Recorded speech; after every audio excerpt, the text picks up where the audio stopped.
욥기 1장 1절은 이 욥기서의 주인공인 욥이라는 인물에 대해서 이렇게 소개하고 있습니다. 첫째, 욥은 온전했다. 이 말은 비난받을 점이 없는 사람이었다는 거죠. 사람이 누군가에게도 비난을 받지 않는다는 거, blameless의 삶을 산다는 건 굉장히 힘든데 욥은 그런 사람이었다는 겁니다. 둘째, 욥은 정직했습니다. 이 히브리 말은 정직할 뿐만 아니라 청렴하다는 뜻을 가진 단어입니다. 셋째, 욥은 하나님을 경외했습니다. 경외라는 말은 공포와 달리 상대가 존경스러울 때 그분을 공경하며 두려워하는 것을 말합니다. 하나님을 참으로 높이며 두려워할 줄 아는 참 신앙의 사람이었죠. 넷째, 욥은 악에서 떠났습니다. 이 히브리어 문구는 악으로부터 떨어져서 멀리 돌아서다, away의 뜻, 멀리 떨어져 있다는 뜻입니다.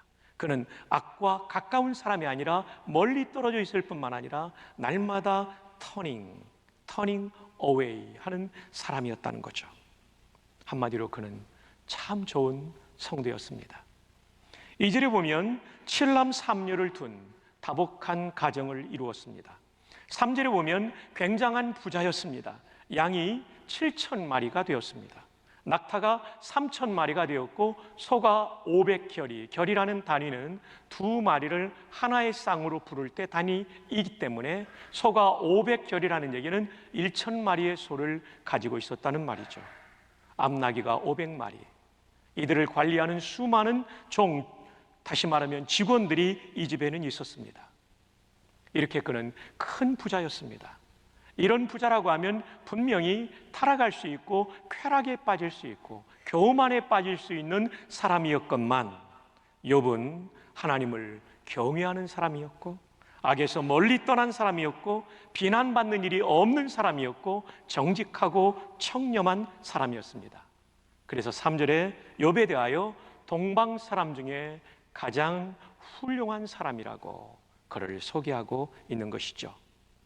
그런데 어느 날 이 집에 비극적 사건이 메가톤급 태풍처럼 몰아닥쳤습니다. 14절로 15절에 보면 500결의의 소와 500마리의 나귀를 스바 사람이 강탈해 갑니다. 그리고 종들을 다 죽여버리는데 한 사람만 살아남아 욥에게 이 슬픔의 소식을 전합니다. 16절에 보면 하늘에서 불이 내려서, 사람이 한 것이 아니죠, 하늘에서 불이 내려 양 7,000마리와 종들을 다 태워버렸는데 유독 한 사람만 살아남아 이 슬픈 소식을 욥에게 전합니다. 17절에 보면 낙타 3,000마리를 갈대아 사람, 나중에 신바벨론, 성경에 나오는 유다를 멸망시킨 바벨론이라는 나라를 세운 갈대아 민족의 사람들이 낙타 3,000마리를 다 빼앗고 종들을 죽이게 됩니다. 그리고 한 사람만 남아 이 안타까운 소식을 욥에게 전합니다. 더 큰 비극은 13절, 18절, 19절에 보면 욥의 10남매가 장남의 집안에서 식사를 하는데 거대한 바람이 불어닥칩니다.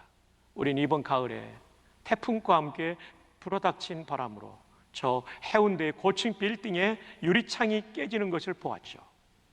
그보다 강한 바람이었기 때문에 이 장남의 집이 무너지게 돼요. 그리고 자녀들이 한 사람도 예외 없이 10명이 거기서 압사당함으로 목숨을 잃어버리게 됩니다. 정가운데 한 사람이 달려와 이 비극의 소식을 전하게 됩니다.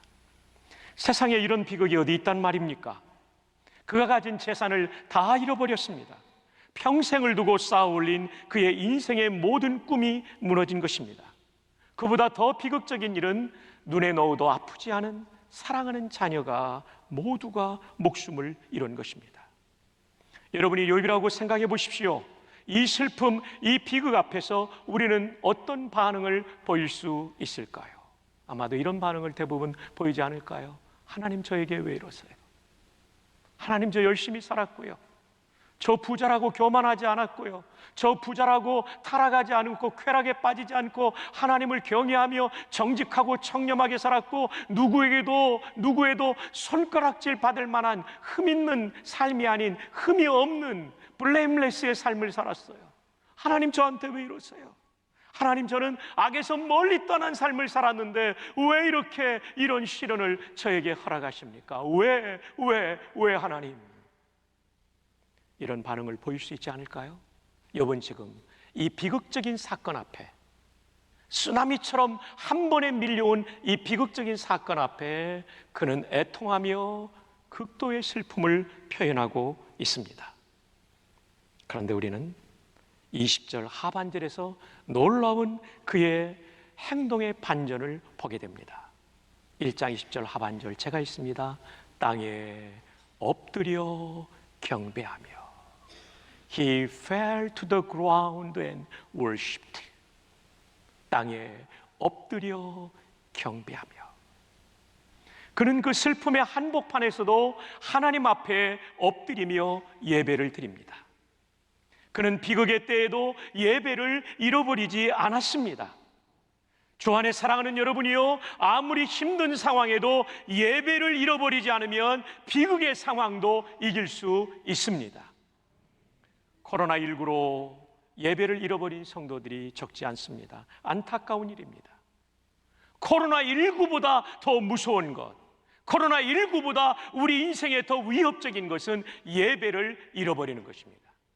코로나19가 아무리 어렵다 할지라도 하나님 앞에 영과 진리로 드리는 바른 예배를 드리기만 한다면 코로나19를 이기는 능력을 하나님으로부터 받게 될 줄 믿습니다. 하나님은 우리에게 승리를 주실 줄로 믿습니다.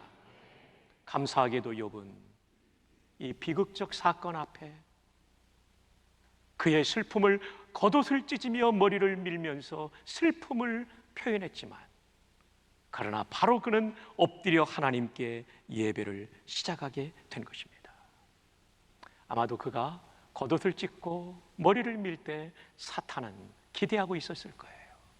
하나님을 향하여 손가락질하고 원망할 욥의 태도를 기대하고 있었을 거예요. 그런데 욥은 보란듯이 사탄의 기대를 꺾어버립니다. 그리고 하나님이 기뻐하시는 반응을 보이게 된 것이죠. 이 비극적 사건 앞에서 그가 예배했다는 것은 우리에게 던져주는 시사하는 바가 매우 큽니다. 주 안에 사랑하는 성도 여러분, 여러분이 고통스러운 문제를 만나고 힘겨운 과제를 만날 때마다 하나님을 향하여 원망하는 것이 아니라 엎드려 경배하는 성도가 되기를 바랍니다. 하나님 앞으로 돌아오는 성도가 되기를 바랍니다. 하나님이 새 힘을 주실 것입니다. 여러분을 일으켜 주실 것입니다. 욥기 마지막 장처럼 여러분의 인생에 놀라운 회복과 승리를 주실 줄로 믿습니다. 자, 지금까지 내용을 정리해 볼까요? 첫째, 비극으로 인해서 겉옷을 찢고 머리털을 밀었습니다. 둘째, 그렇지만 그는 엎드려 하나님께 예배했습니다. 셋째, 예배하다 보니까 뭐를 깨닫습니까? 잃어버린 것이 많지만 태어날 때보다 아직 많이 가지고 있다는 걸 깨달은 겁니다. 넷째, 또 뭐를 깨달으니까 예배를 드리면서 하나님이 주인이시지, 나는 맡았을 뿐이지, 그분이 주셨고 거두시는데 나는 아무런 문제제기, 이의제기를 하지 않겠다는 이 마음의 놀라운 태도를 가지게 된 거죠. 여러분, 예배를 잘 드린다는 것은 이런 놀라운 것입니다. 자, 근데 마지막으로 예배를 드리면서 얻은 유익이 또 하나 나옵니다. 욥기서 1장 21절에 맨 마지막에 여호와의 이름이 무엇을 받으실지니이다. 이분이 찬송을 합니다. 찬송. 원망이 아니라 찬송을 합니다. 찬송. 재산 다 잃어버렸고 10남매 다 목숨 잃었는데 찬송을 하고 있어요. 이 비극 앞에서 그는 비극을 능가하는 찬송을 하나님께 드리고 있어요. 근데 찬송도 보통 찬송이 아니에요. 무슨 말이냐면 히브리 말로 찬송하다라는 단어가 여러 개 있거든요. 제가 간추려 보았어요. 이보다 더 많은데요. 대표적인 거 할랄입니다. 할랄. 찬송하다, 기쁨으로 외치며 찬송하다. 이슬람의 할랄 음식이하고 상관없는 단어예요. 여기서 할렐루야가 나오죠. 우는 너희는, 야는 여호와의 준말이기 때문에 너희는 하나님을 찬양하라. 가장 일반적인 단어가 할랄입니다. 두 번째는 자마르입니다. 찬양하다는 뜻도 있는데 악기를 연주하며 찬양하다. 윤여민 집사님 오늘 색소폰으로 연주하며 찬양했죠. 이게 자마르입니다. 야다, 이것은 야다, 손에서 나온 말인데 손을 뻗어 찬양하다. 이건 손을 뻗는다는 게 춤을 춘다는 거죠. 춤을 출 때마다 손을 뻗으면서 춤을 추지 않습니까? 야다라는 동사가 있어요. 그 다음에 중요한 바라크, 이게 찬송 중에 최고의 찬송입니다. 바라크는 송축하다, 무릎을 꿇고 찬양하다인데 오늘 본문에 욥이 하나님을 찬송하다는 단어가 바라크라는 단어로 쓰였다는 거예요. 한번 따라해 볼까요? 바라크. 발음이 너무 좋아서 제가 행복해요. 바라크의 의미는 세 가지가 있습니다. 첫 번째 의미는 송축하다입니다. 기릴 송자, 축하할 축자. 하나님께 축하를 드리며 하나님을 찬미한다는 뜻이죠. 그래서 이 바라크의 첫 번째 의미는 사람이 두 무릎을 꿇고 하나님을 찬미하다는 뜻이에요. 하나님께서 사람에게 복을 주신다고 할 때도 바라크를 쓰고 영어로 bless를 씁니다. God blesses man. 하나님이 사람에게 복을 주신다는 말이죠. ES가 붙은 것은 현재 3인칭 단수이기 때문이죠. 영어로는 똑같이 bless입니다. 히브리어로 똑같은 바라크인데 하나는 하나님께 대한 찬양이고 지금 두 번째는 하나님이 인간에게 주시는 복입니다. 세 번째 바라크의 의미는 축복입니다. 축복은 무엇입니까? 인간이 다른 사람에게 복을 빌어주는 것입니다. 여기서는 빌축자죠. 빌어주는 거예요. 복을 빌어주는 거. 우리는 복을 못 주잖아요. 복은 하나님이 주시는 거고, 그래서 하나님 이분에게 복을 주세요 할 때 축복한다라고 그런 거죠. 저도 여러분에게 복을 못 줍니다. 그래서 여러분에게 축복합니다라고 말하는 거죠. 사람이 다른 사람을 축복하다. Man bless man. 사람들이 다른 사람들을 축복하다. 영어로는 똑같이 bless예요. 이 의미를 구분하지 못하면 오해하게 되는 거예요. 이 세 가지를 여러분이 잘 구별하면서 쓰면 구약 성경이 잘 이해가 될 것입니다. 그렇습니다. 욥은 그의 인생에 가장 큰 슬픔과 비극을 당했지만 그 자리에서도 그가 드릴 수 있는 최고의 찬송인 바라크로 하나님을 찬송하고 있는 것입니다. 사탄은 욥이 원망하기를 바랬지만 욥은 그의 기대를 완전히 무너뜨리고 그의 콧대를 완전히 꺾어버리고 그가 드릴 수 있는 최고의 찬송으로 하나님께 영광을 올려드린 것입니다. 여러분 성경을 쭉 보십시오. 하나님이 원망을 싫어했어요. 왜냐하면 원망은 하나님을 못 믿으니까 하는 거예요. 이런 비극적 사건에도 하나님을 절대적으로 믿고 있다면 여기에 하나님의 뜻이 있을 것이다. 나는 아직 다 모르지만 하나님의 놀라운 비상한 계획이 있을 것이다. 이 하나님의 인격과 하나님의 행하심에 대한 신뢰가 있으면 원망하지 않고 감사하고 찬송하게 되는 것입니다. 욥에게서 우리는 이것을 읽어내야 되는 것이죠. 다음 주는 2020년 추수감사주일입니다. 코로나19로 수많은 어려움을 당한 우리가 욥의 신앙의 태도를 모범 삼아서 우리도 코로나19로 인한 고난 중에도 하나님께 대한 진정한 예배를 드리기를 바랍니다. 예배를 드리는 가운데 주시는 하나님의 감동을 가지고 하나님께 감사와 송축을 올려드릴 수 있는 복된 성도님들이 되시기를 주님의 이름으로 축복합니다. 김준수 님이 쓴 그래도 감사합니다라는 책을 지난 주중에 제가 선물로 받았습니다.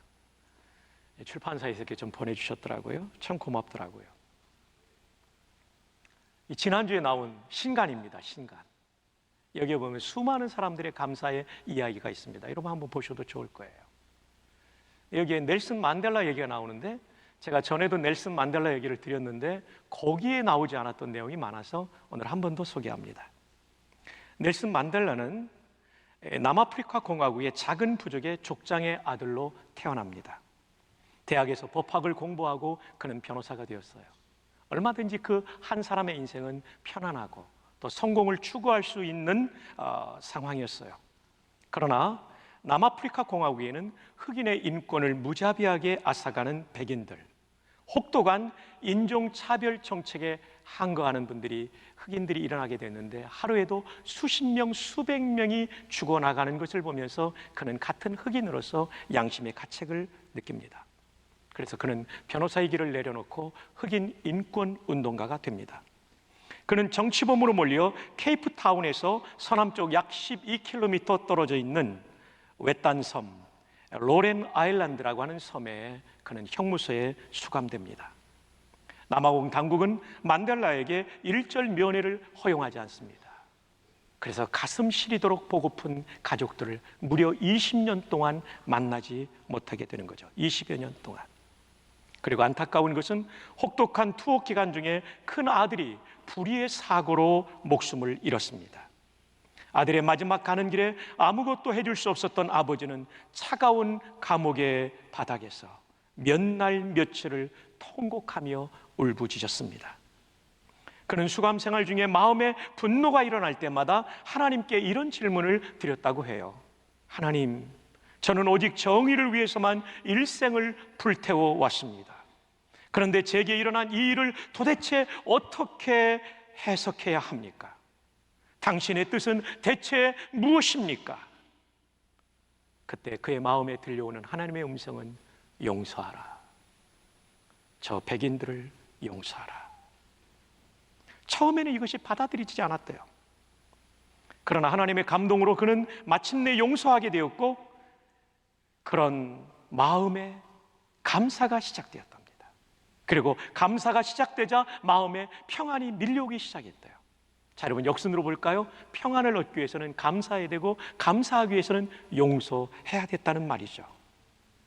27년간의 장구한 수감 생활을 마치고 73세의 나이가 되어 나온 만델라는 나이가 믿기지 않을 정도로 건강하고 활기찬 모습으로 그는 감옥 문을 열어젖히고 나왔습니다. 이때 기자가 묻습니다.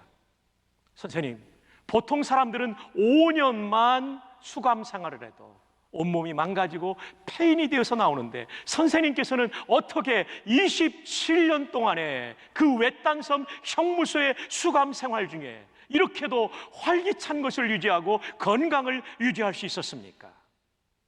만델라는 이렇게 대답했다고 합니다. 나는 감옥에 있는 동안 하나님께 늘 감사를 드렸습니다.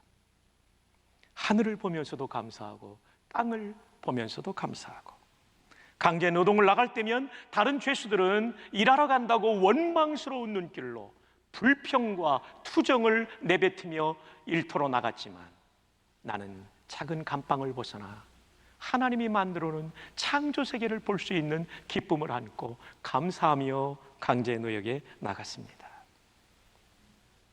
결국 넬슨 만델라가 27년 동안 외딴 섬 형무소에서 살아남을 수 있었던 것은 그가 감사했기 때문입니다. 주로코 만델라는 자신과 흑인들을 괴롭힌 어느 누구에게도 복수의 칼을 들이밀지 않았다고 합니다. 오히려 백인 정부를 용서하고 인종차별을 없애기 위해 공존을 추구했다고 합니다. 그는 대통령이 되어서도 정치적인 보복을 한 명에게도 가하지 않았다고 합니다. 그는 300년 동안 내려온 남아프리카 공화국의 극단적 인종차별 정책인 아파르트헤이트, 이것은 영국과 미국의 영어가 아니라 남아프리카 공화국식의 영어입니다.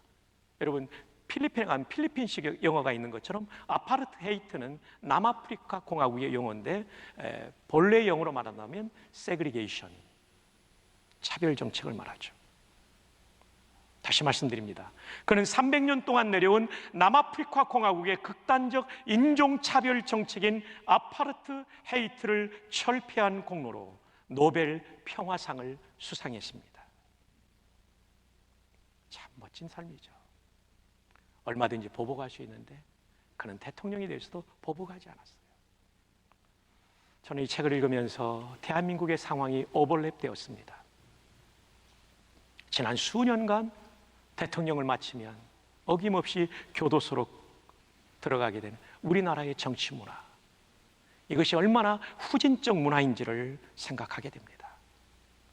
우리나라에도 용서와 감사 그리고 화합과 국민적 대단결을 이루어내는 대통령이 나타나기를 바랍니다.